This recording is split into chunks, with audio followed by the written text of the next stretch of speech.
Good evening. I'm so excited to see you here today. Welcome to Personality Speaking, where the tea is always hot.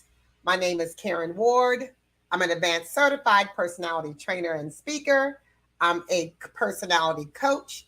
I am also the author of the book, Couple for Life Overcoming Personality Differences and Marriage.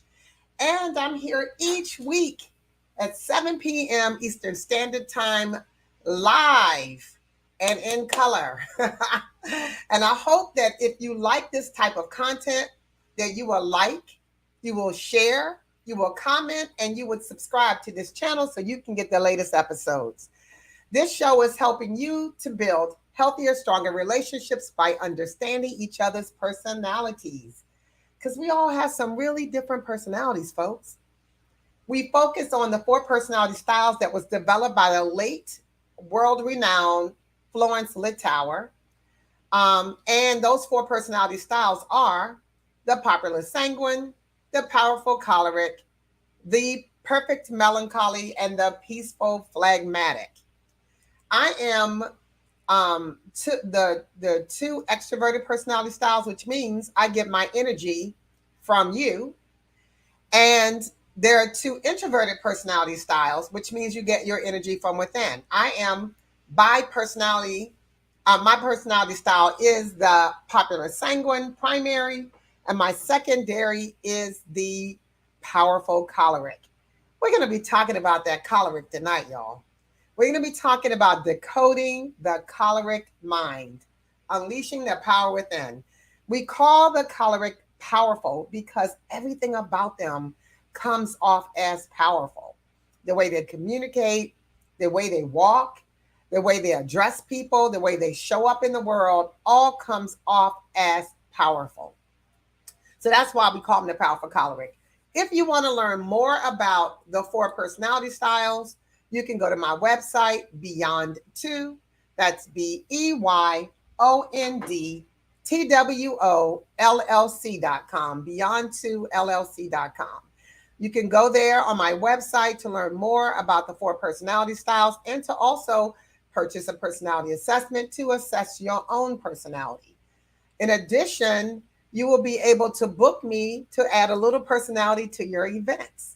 So contact me through that website.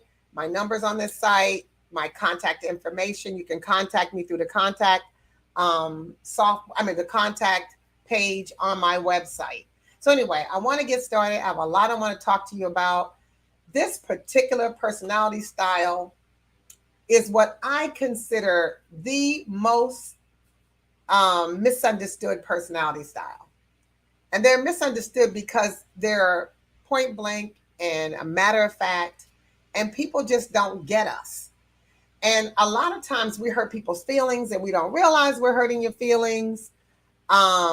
And some cholerics may not even care that they're hurting your feelings because maybe it's intentional. But our personality styles are misunderstood. So I want to get in and I want to talk a little bit about this personality style. And I think the reason why I really want to is because in my coaching practice, where I coach couples and individuals, a lot of the difficulties people have is with this particular personality style. And most conflict happens because we don't understand each other. I don't understand your personality. You don't understand my personality.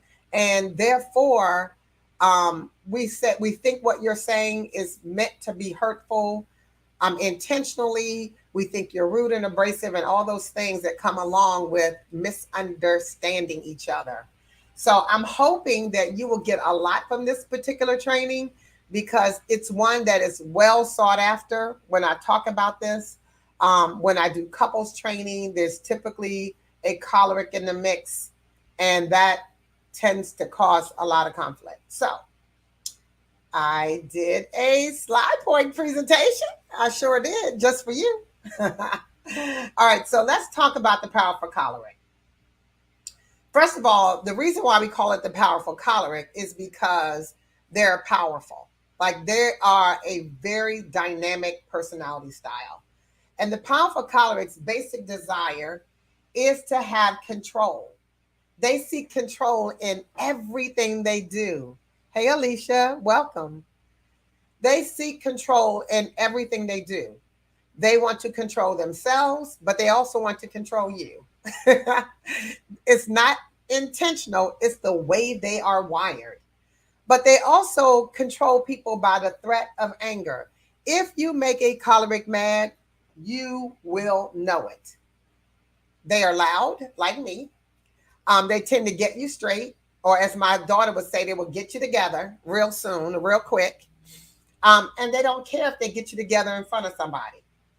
So they control people by the threat of their anger because people don't want to deal with a choleric personality when they're mad. And if you have a choleric in your life, you know what I'm talking about. Okay, so let's get to the next thing here.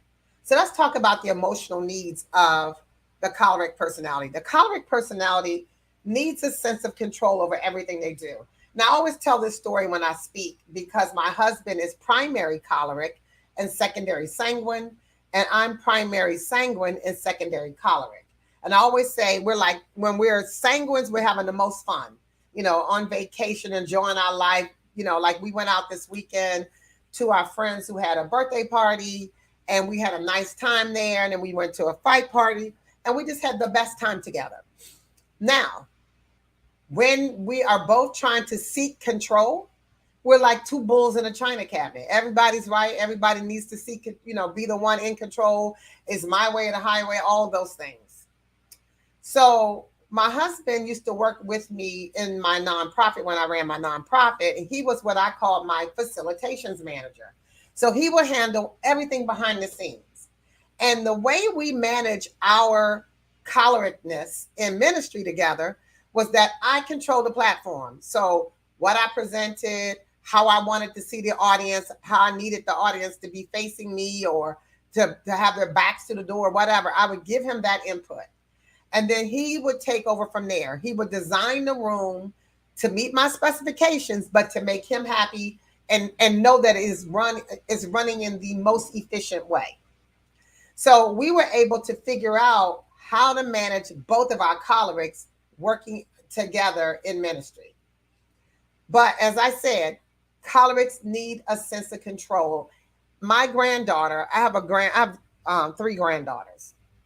One is a melancholy, one is a choleric, two are cholerics. And I think the youngest, the one that's a choleric, I think she's a choleric melancholy because she is really smart, and she's 7 years old. But when you have a choleric child, because that choleric child is trying to tell you what to do and tell you what they won't do and tell you how to do something more efficiently at a very young age. They are pretty clear about what they will and will not do. Okay, so that's how you know you have a choleric child. But anyway, so cholerics need a sense of control. The second thing a choleric needs is appreciation for service. And the reason why I say appreciation for service, because any cholerics are always doing stuff. They get up early in the morning. Again, my husband gets up early in the morning. He has 1,000 things to do before 10 a.m. And in his mind is working all night because he's thinking about all the things he needs to get done. All of my choleric friends and family members are the same way. They tend to get up early and work late. They tend to sometimes be workaholics. But because they are the hardest working personality style, they get more done in the morning than majority of us get done all week. They need appreciation for the stuff that they do because they do a lot. All right, so now you have their accomplishments. They are highly accomplished. They're usually at the top of their game in whatever it is that they do. There are a number of people that I can tell you who are cholerics. Judge Judy is a choleric. You can tell her because she's always telling people to shut up and they're calling people stupid and stuff like that. But she runs her courtroom. And she was one of the highest paid court judges on television. I'm not sure what she's doing on her, she's on another show, and I think it's on, can't remember which platform picks it up now. But whatever platform picks it up, I'm sure she's doing well there as well because so many people like her style because she was direct and to the point. The other thing is the choleric needs support and loyalty. They need to know that you have their back. If they don't feel like you're loyal to them, you will be written off. And if they feel like you're doing something behind their back, when they find out, it's retribution. So they absolutely need the support of whoever is working with them or is in a relationship with them. They need to know that you have their back, that you believe in them, that you know that they can accomplish anything because they pretty much can, and that you're loyal to them, that you will speak well of them. All right, so those are some of the emotional needs of the powerful choleric. So let's talk about some of the visible clues that you have. When you see a choleric walk in a room, first of all, they're walking in like they own the place. They have such an air of confidence and feeling is, and people look to them because they might even ask them questions like, do you know where this is? Do you know how to do this or that? Because they have such authority in the things that they do. And so a choleric will not only stand in authority, but they walk in authority. They typically have business attire. They are buttoned up and they can be casual, but their casual is pretty cool looking too, But they're, in the office place, they're wearing suits or, dresses and just looking very business oriented. They're also loud. Now, sanguines are loud. We're loud for no reason. We just want to be loud and we want you to have all the attention on us. But cholerics speak in a loud, authoritative voice because they're commanding the space that they're in. They command the space that they're in. Also, as I said, they're authoritative. They will take authority any chance that they get. And they are the people who will tell you they'll tell you what you need, when you need it, and how you need it. Those are the people who will tell you, this is what I want you to do. This is what I need you to do. This is how I need you to do it. This is when I need you to do it. They're always directing people. They're always telling people what to do. Even people who, it's so funny because we were in a store and my husband said to a guy, because his company is hiring, and he was like, hey, you need a job? You want to come work for my company? And he says the name of his company. You want to work for my company? And the guy's looking at him like, what? He was like, I'm asking you, do you want a job? Do you want a job? Do you want to work? Do you want to come to work? My job is hard. And the way he was saying it, I would have said, no, I don't want. If you work there, I don't want to go. Because it was so authoritative. And it was like telling him, what are you working here for? We're at Walmart. You can have a job and you can have a good paying job and I can tell you how to get one. But it was so funny to me. I was just watching him communicate and such a tell you what to do kind of, I'm telling you what to do with your life and I don't even know you. Us cholerics are born leaders. Like we can lead just about anything. We can run the show if you let us. And if you don't let us, we'll try to take it from you and stage a coup and run it anyway. And then we are always making suggestions on how you can be more efficient. If you turn the table that way, it'd be more efficient. People can come through, they can hit the salads and then the cold food and then the hot food and then the desserts and then get the drinks and keep on going. They're always telling you how things can be more efficient, how you can do things a better way. Yes, they do. Now, I want you to know if you have any questions or any comments, or if you know any of these personality styles, please put your comments in the chat. I'll be happy to feature them or even answer them on air. I'm excited to do that because this personality style is a personality style that most people want to know the most about. If you can't chat with me on LinkedIn or you can't chat with me You should be able to chat with me on all the platforms, Facebook, LinkedIn, and YouTube. But go to my YouTube channel, Personality Speaking, and log in that way. You should be able to chat. But I right now have some people on Facebook that I can see. So anyway, just wanted to make sure you knew that so that you can comment or ask questions. All right, powerful choleric. As a parent, they will motivate their kids to succeed. They will help them to develop plans for their lives. They will help them to be the best version of themselves because they know how to strategize. They believe they know what you need for yourself to get where you need to go. They know all the answers. Like if you have questions, if they don't know the answer, they know how to get to the answer. Or they're very resourceful as parents. They know how to direct you, tell you where to go, and how to get the information that you need if they don't already have contacts. Because most cholerics know somebody who knows somebody who knows somebody. So they usually don't have to ask anybody, but if they do, they have a contact. Trust that. Um, they also they like to organize the household. Like you have chores to do. They make sure that you understand where things belong. And so they're really great at organization.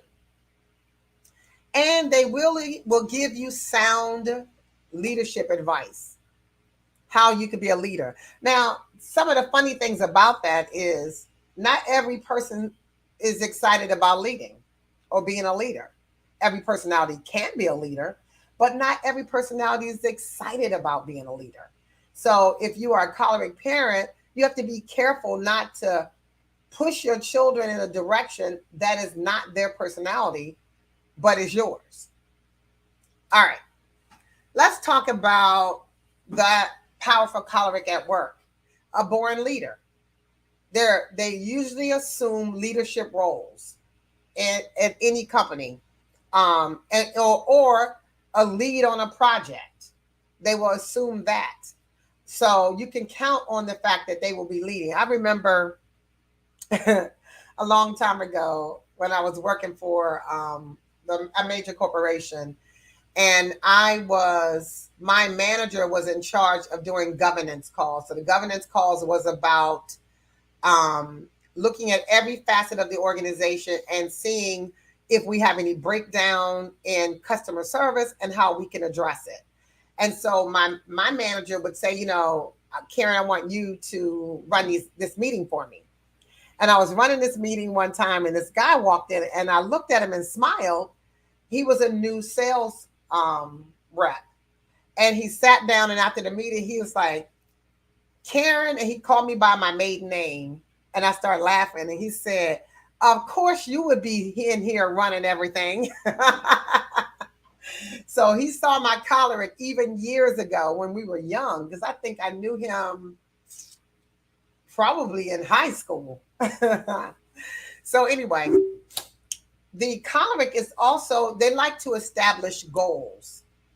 They want to make sure they know what's coming up and how they can meet and mostly exceed the goals that's put in place in front of them. All right, cholerics are strategic. They always have a strategy. I have a girlfriend who's a choleric, and she always said that she would like to do the Amazing Race because she was such a strategist, right? Strategy came so easy for her. She was melancholy choleric, so she knew how to plan routes and things of that nature, but then she could execute because she was a choleric. And so she was very strategic about how to play a game like that. And she always liked things like, what's that other game? That other show, The Apprentice. She liked that because it was all about strategy, how to strategize, how to get people on board. It was basically about leadership. All right. And then they also see the whole picture. They see what could potentially happen, what is happening. If we do this, we can lead, it'll lead us in this direction. They're amazing at that as well. As a friend, they tend to decide for us what's best for us. They decide what's best for us, And for certain personalities, that's not a bad thing because there are certain personalities that really they're not interested in making decisions. And so they're happy with having a choleric friend. They like to lead and organize as friends. So they'll, organize events for you guys to get together or trips for you to take. I have a nephew who's a choleric and he's always organizing trips for he and his friends. It started out with just a few friends and it ended up with, I think he said 18, 20 people were going on these week-long trips to different countries. I think he went to Dubai and all these different places, but they like to lead and they like to organize. And they excel in an emergency. If you have a problem, you want a choleric nearby because a choleric will have 100 different answers for you. They will think all kinds of ways to address whatever the situation is. They have a lot of knowledge and they have a lot of resources. All right. I hope you guys are getting a lot from this. And as I said, I hope you're able to comment or ask questions so that I can answer the questions that you might be thinking because most of us most of us have a choleric in our lives, at work, in our household, it's our children. If you have a child that does not want anybody to tell them what to do, goes to school and is telling everybody what to do at school, is not listening, they're probably a choleric child. If you have a spouse that's always telling you what to do, or you're always telling them what to do, you're probably a choleric. If it's your way or the highway, you're a choleric, or that person's a choleric. Cholerics are in business, in military, and places like that. So these people impact you on a day-to-day basis. If you want to know more, if you have questions, please make sure you let me know. Okay. So let's talk about the powerful choleric strengths. The strengths are that they're dynamic. Like people are drawn to them because they have a dynamic personality.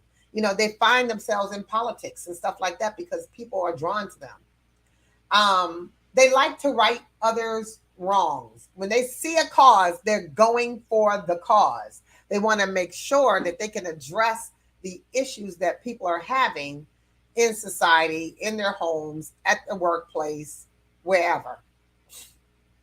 We've already said many times they're strategic. They like to delegate work. The thing about that, that's a strength and a weakness because they delegate the work, and a lot of times you can't do it as well as they can. So that's a strength and weakness. They don't like to really take their hands off because nobody can do it better than them, but they will. They thrive in opposition. Whenever there's a fight, you can count on the choleric to be in it with you. They're your ride or dies. They're going to make sure that they're riding in there with you. They have your back, and they're going to take care of whatever it is, the situation. They exude confidence. Remember, I told you they walk in a room, a choleric's in the room. And it's interesting because sitting in the space that I am today, I would have never realized that I operated as much like a choleric, even when I didn't realize I was operating like a choleric.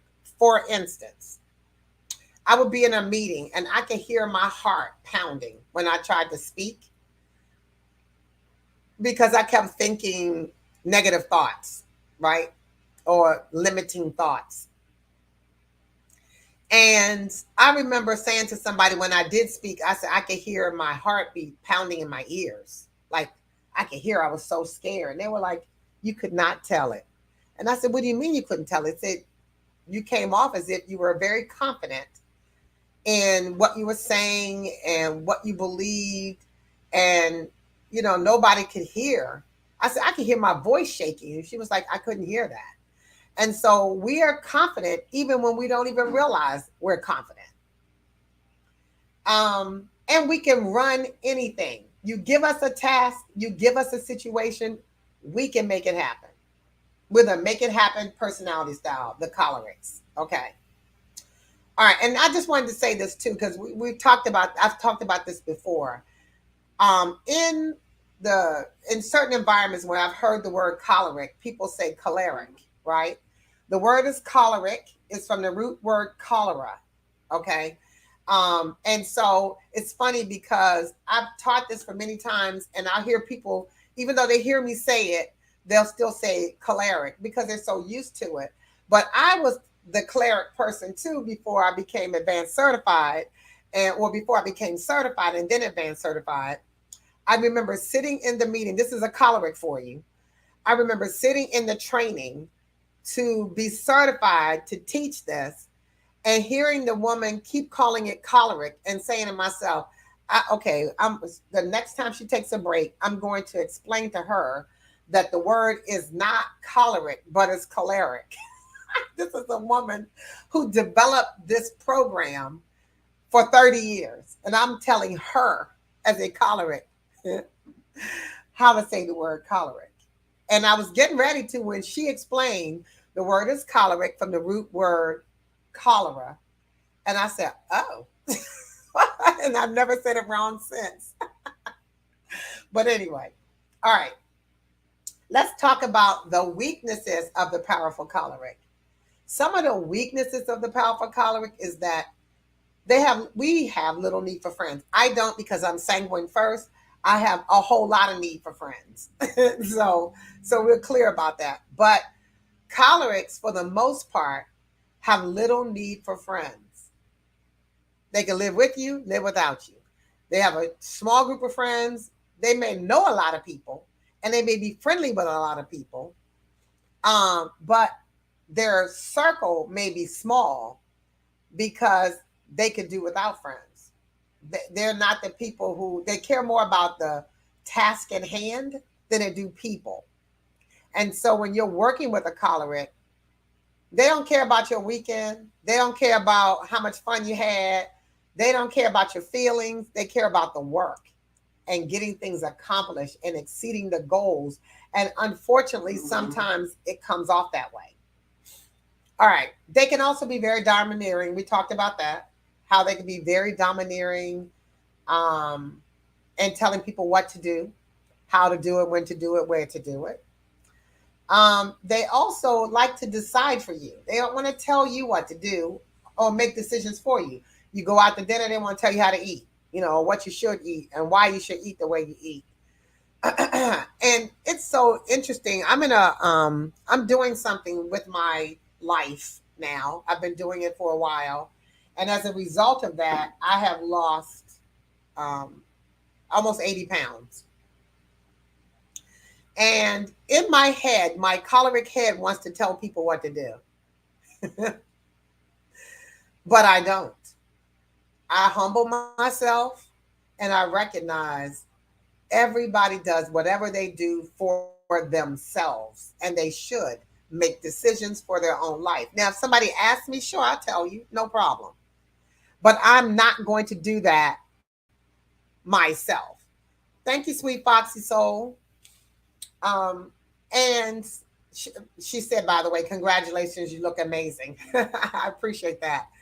But you have to allow people to make decisions for themselves and stop. Even if you think you know the best thing as a choleric for someone, it's not your job to tell other people what they should or should not be doing. All right. They also have a hard time saying, I'm sorry. So I remember I knew this choleric who had a hard time saying they were sorry. And some of the ways that they would say they were sorry is like, do you want to go out to dinner? Or did I tell you about something else? Thank you, Geneva. Did I tell you about XYZ? And, I would say, but my feelings are still hurt. You've hurt my feelings. But they want to offer you things or give you things or make you feel good other ways, but they don't want to say, I'm sorry. Because it's a way of admitting that they were wrong. And in a choleric, they're usually right. Now, as I'm going to skip a bullet, they may always be right. They may be right most of the time, but they may not be popular. Their opinion may not be popular. So what? You're right. So what? You're right, but you're not winning any friends. You're not making people feel good about the fact that you're right. you're I told you so kind of person. I told you that da da da if you did this and that or the other. I told you. Um, Also, they believe they're better at everything. Like, if it's so funny because a choleric will tell you something like, for instance, um, I have, I can really cook, if I may say so myself. I'm patting myself on the back here because I can really cook. But I'm not the only one.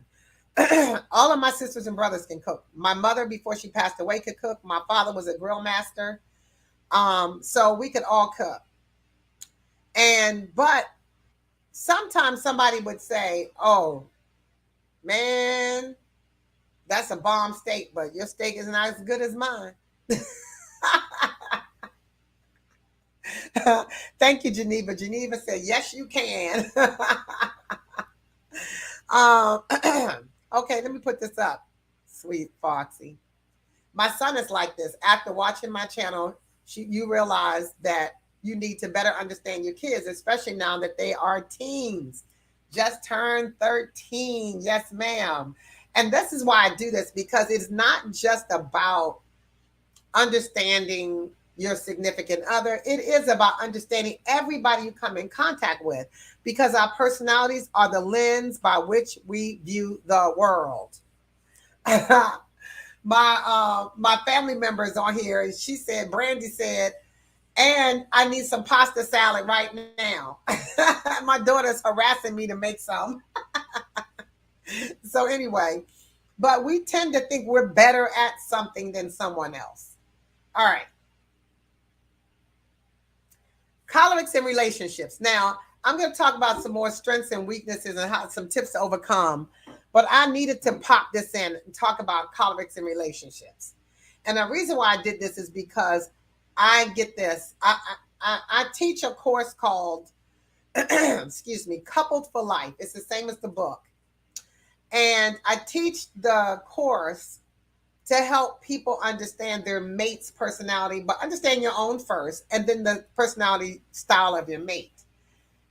Because I think it mitigates the conflict in your relationships, right? So now I want to talk a little bit about that, because some of the conflict that you have in your relationship, if you're in relationship with a choleric, or if you are a choleric, you might see yourself in these, and that's dominance. Like, unfortunately for the people that are in relationship with cholerics, is cholerics tend to dominate. Now, it's not always unfortunate, because there are personality styles that will prefer you to be dominant. They don't really want to take the dominant role. But if you are dealing with a choleric's assertiveness may sometimes come across as domineering and controlling. Now, I wish I had hands for y'all to put up, because I want y'all to put your hands up and let me know if you know a choleric, because I know we all do.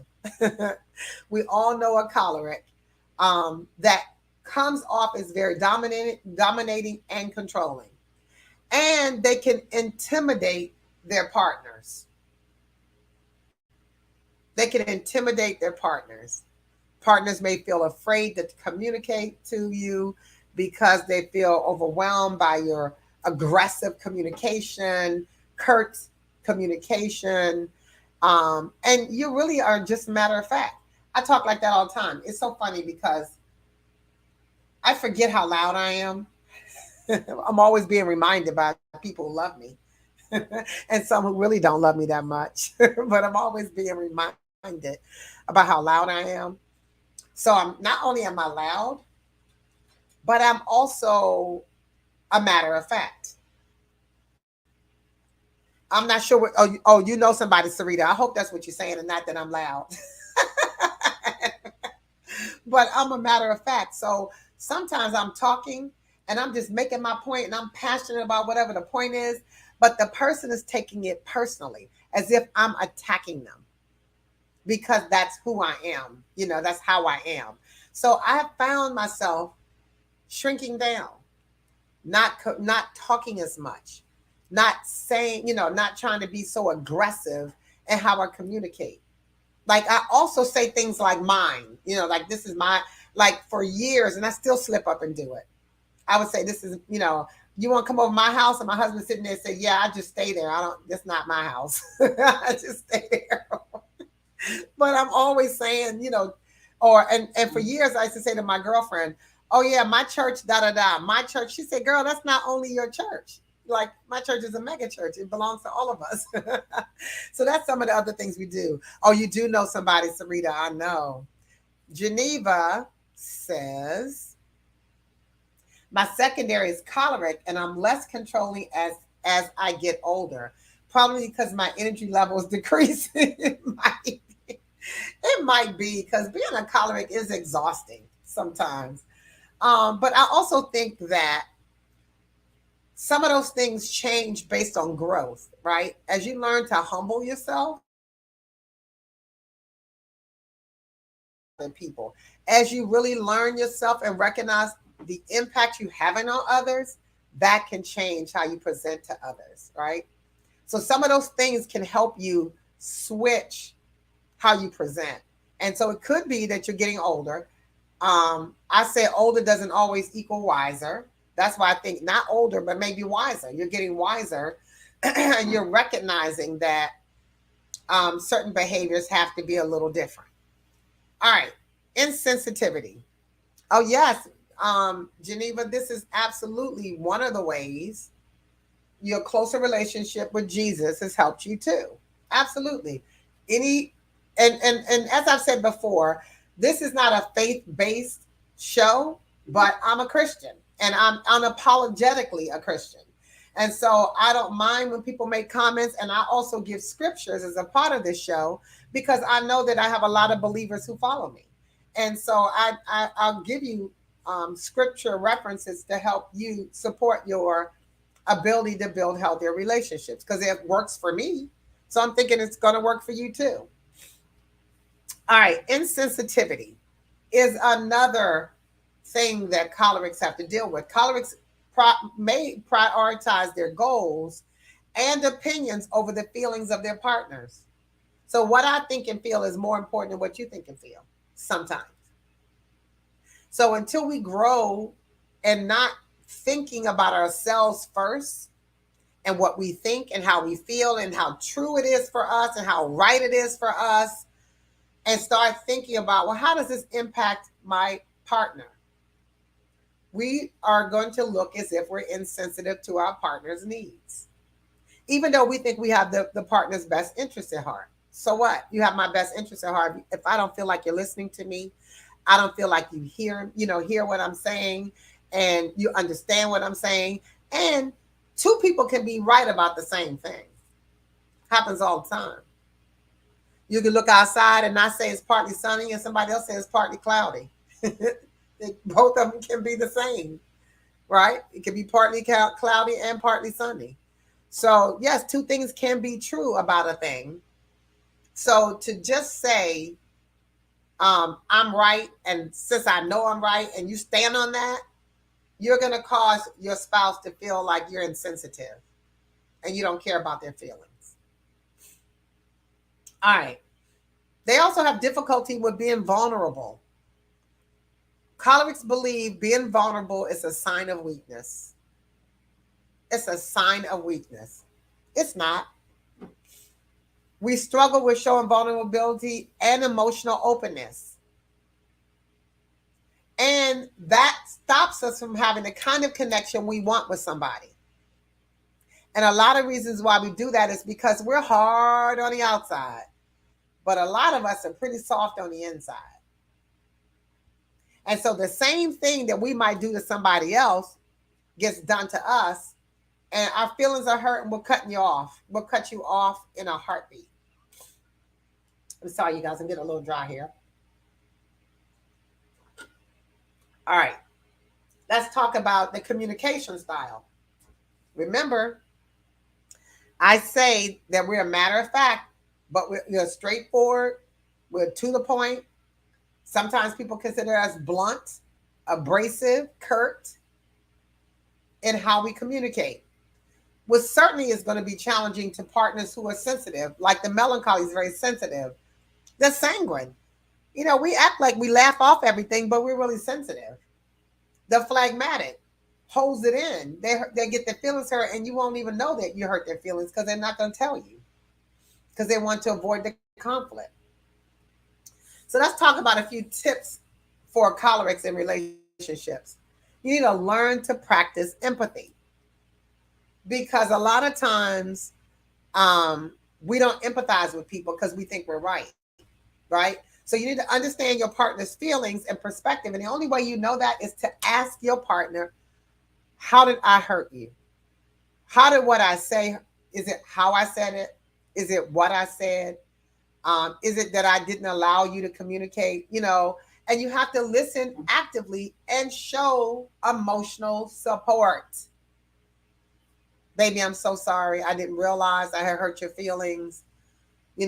Honey or sweetie or child or baby or whatever.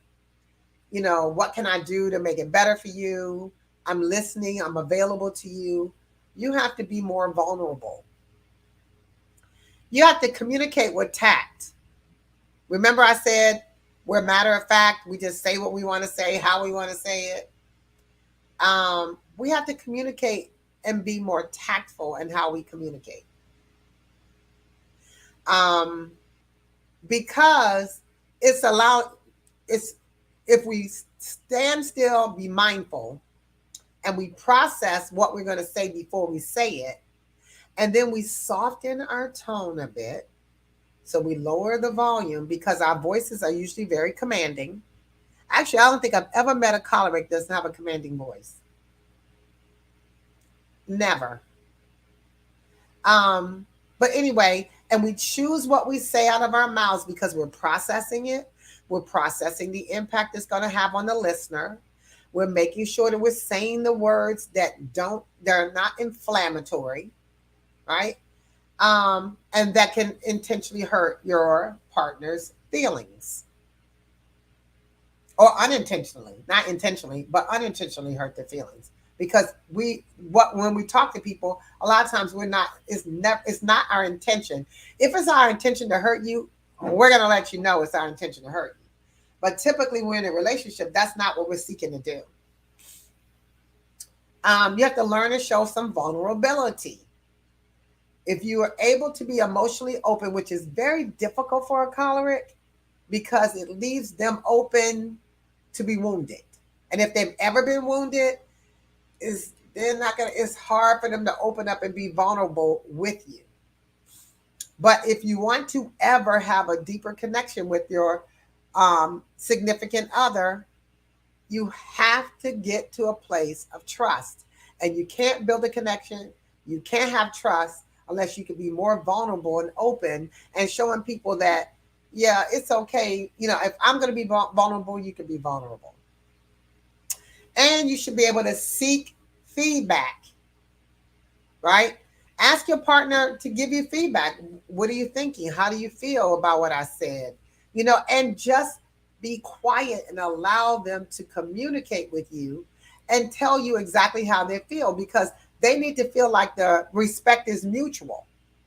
And you have to let them feel like it's mutual. And that's how you create a stronger bond.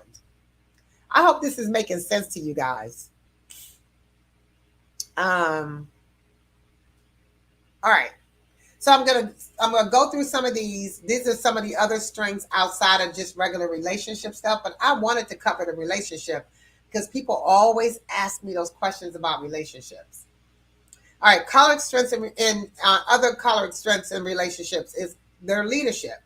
Cholerics are natural leaders. They can take charge in a relationship if you want them to. They can take charge. They like it. They like to provide direction, decision making when necessary. And there are times when I'm okay with it too. Even though I'm a choleric, sometimes I just go, oh, okay. Even though I may feel like I know a better route. Sometimes I just go, how important is it to me? I do this exercise with some of my clients. When there's a conflict in your relationship, I say, you look at that conflict, because first of all, you should always be looking at the conflict and not each other.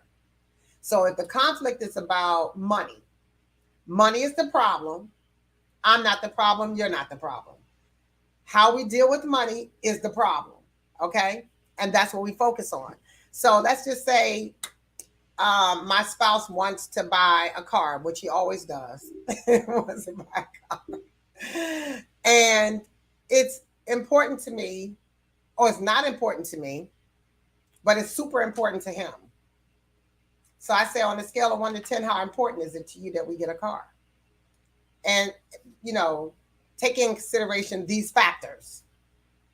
And I let him rank it, and then I rank it. If it's of low importance to me, I surrender. If it's of low importance to him, he surrenders. If it is of high importance to both of us, we table it until we can think about it, pray about it, come back together and discuss it again and make a decision. So that's something that you can do.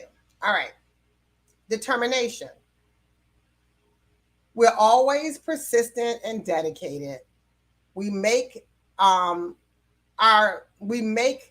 committed partners, we're making them committed partners who are willing to work hard to overcome challenges. So because we're dedicated, and thank you, sweet Foxy Soul, she said it's good stuff. Because we're dedicated and persistent, we want to make sure that we're able to partner and that we can work hard together to overcome a situation. Because that's the key. We're working together to do this. Protectiveness. Cholerics are like, when I say fierce protectors, they're fierce protectors. They'll do everything they can to protect you. Okay. And they will go to great lengths to make sure that our well-being and our happiness is taken care of. They want to make sure. So, and I love that they're fierce protectors, because I can tell you, when I go out in these streets, I feel protected. My husband's always talking about, put cameras around the house so people won't sneak up on us, sneak up on me more than him. He's don't be talking to any and everybody or whatever. So he's a fierce protector. Cholerics are assertive. Cholerics are open about their feelings and needs, and they're able to, that helps them to foster clear communication, because they're open about that. They're very open about, this is what I need, this is how I feel. And I'm that person. I'm that choleric for real. We're also supportive, and we often offer support and encouragement to our partners. What do you need? What can I get you? I'm out. Do you need me to pick this up, take this for you? If we have goals or things I want to do, like I have a side hustle, I have a business, I have a lot of things going on. And my husband's now reorganizing my side hustle to make it more efficient for me so I can get things done. And so he's very supportive and making sure I have the things that I need. He bought me, my kids bought me a new laptop. He bought me a new monitor, just to make sure I have the things that I need so they can be very supportive. All right, so now let's talk about a few more things. I wanted to give you some scriptures before we wrap up tonight, about how to overcome some of the personality weaknesses. First of all, we need to be more self-aware. Sometimes we're so caught up in what we're doing and getting things done and running businesses and organizations and ministries and podcasts and whatever it is we do, that we're not always paying attention to the people that we love or care about, or people that we're in relationship. Even in the office environment, we don't always care about what's happening with our employees or our coworkers. So the first step is to recognize and acknowledge that you have a weakness in this area, right? Or that you have weaknesses. Be honest with yourself, right? Because there's no point in lying to yourself about what areas that what personality areas or traits that you have that may be causing problems in your personal or professional life. Be open and honest. The scripture for that says, search me, God, and know my heart. Test me and know my anxious thoughts. Test me, test me, Lord. Show me, Lord. Show me me. Is what I always say, Lord, show me me, especially when it's a difficult situation. Show me me, because I can always see somebody else and see their problems and their issues. But I can't always see myself, right? I love that scripture too. All right. We have to learn to practice empathy, because we tend to be assertive and domineering or dominant. I like dominant better than domineering, but that too, which also can lead to a lack of empathy towards other people. We work on putting our yourself in other shoes. So if I'm a choleric, I need to put myself in your shoes so that I understand what you're going through. And if I can understand what you're going through, it allows me to connect with you and allows me to see your perspective and your feelings. And that helps us to build a stronger communication. So the scripture I have for you for practicing empathy is be kind and compassionate to one another, forgiving each other just as Christ, God, forgave you. Ephesians 4:32, right? We need to put ourselves in a position to be kind and compassionate towards other people. Sometimes it's hard for us to do that, because we're so caught up in what we want to do and what needs to be done and how we need to address things. All right. We need to manage our anger and frustration. Remember, we control people by the threats of our anger. We have quick tempers and we can be easily frustrated. We need to practice anger management. And some of the ways we do that is by deep breathing, counting to 10 before responding, stepping away from a situation to cool down before reacting to that situation. I can tell you this many times. I can give you another one. And before I give you the scripture, there's the serenity prayer. It's one of the things in serenity prayer, I didn't realize until last year that prayer is a very long prayer. But the part that I say every single day, several times a day, is God, grant me the serenity. Serenity means peace and calm, to accept the things I cannot change, the courage to change the things I can, and the wisdom to know the difference. Amen. I say that all the time if I get riled up about anything or aggravated or irritated or whatever. If somebody says something to me and I'm trying not to respond. I had a whole situation with the monitor that I got, and the customer service with Samsung customer service, and I just, God grant me the serenity to deal with that. But the scripture I chose for you tonight is, my dear brothers and sisters, take note of this. Everyone should be quick to listen, slow to speak, and slow to become angry. Now that's a scripture I can get behind. James 1:19. All right. So I did also want to throw this in for cholerics. If you're looking, most cholerics, when they're looking at career choices or even when they're in the career field, you said that part, huh, Sarita? That part, the wisdom to know the difference. Amen. That part. That part, Sarita. So some of the career choices that cholerics tend to have are executive careers, management positions. Typically, they're the top of the rung, or the high ranking person in their office, or the project lead. They're usually entrepreneurs. They run their own businesses. They do their own thing because they don't want nobody telling them what to do in any way. They're usually in sales and marketing because they have great strategy, but also they because they're so confident, people trust them and trust that they can help them make the right decisions for whatever the product or service that they're selling or marketing. They're typically in law because they like things that are black and white. You're guilty or not guilty. Hello. They like military because they like telling people what to do for a living. So They're in the military, law enforcement, healthcare management. They're running the show in healthcare management. They're usually, doctors in healthcare. And they like project management because, again, they like running the show and they like projects. So I hope that this presentation kind of gave you more insights to the lens of the choleric. Do you have all of these traits if you're a choleric? Absolutely not. I keep this slide at the end of my presentations because usually nobody has every trait of a personality style, weaknesses, or strengths, but you may have some of them. Let's see. I'm a sanguine choleric and I have conflict with myself. Does that make sense? Absolutely, Geneva. I was in a training class with my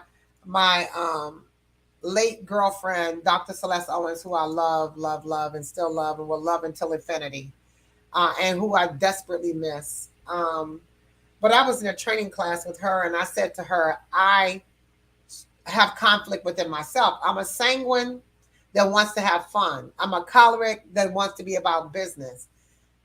That's where I have conflict. Like, my choleric is strategic. My sanguine wants to be spontaneous. So yes, can you have conflict within yourself? Absolutely. Because one part of your personality desires one thing, and another part of your personality desires something else. So I hope that made sense to you. But yes, you can be in conflict with yourself, especially with that combination. Yes, that's it, huh? Okay, cool. You have any other questions before I wrap up tonight? Any more questions or comments?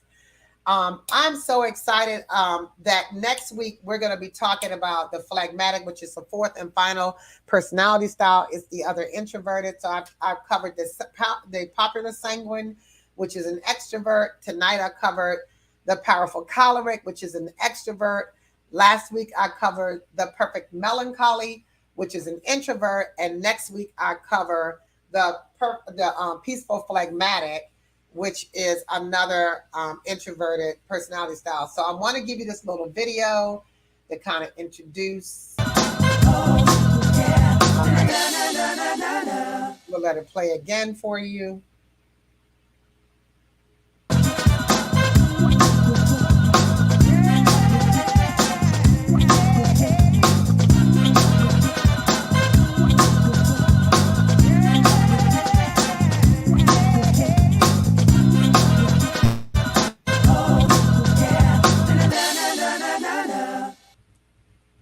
Yes, na na na na na na na na. I love my friend, Sweet Foxy Soul, who does my videos for me. She came up, she got my sound bite. I just love you. I want to thank you publicly for helping me make personality speaking a professional platform for people to come on and listen to the personalities and the topics that we discuss as it relates to personalities. Thank you, thank you, thank you. I thank you all for joining me tonight on Personality Speaking, where we try to help you to build healthier, stronger relationships through the understanding of the personalities. I hope you will join us next week at 7 p.m. Eastern Standard Time. If you have not already liked and you have not already commented or subscribed to my channel, please do so. But also click the notification bell so you can get notified each week about the new content as it comes out. I would love for you to join me live each week so that we can have discussions like we did tonight. And I can't wait to see you next week. Goodbye, everybody. And I love you all. Join me again on Personality Speaking. You're a blessing too, Geneva.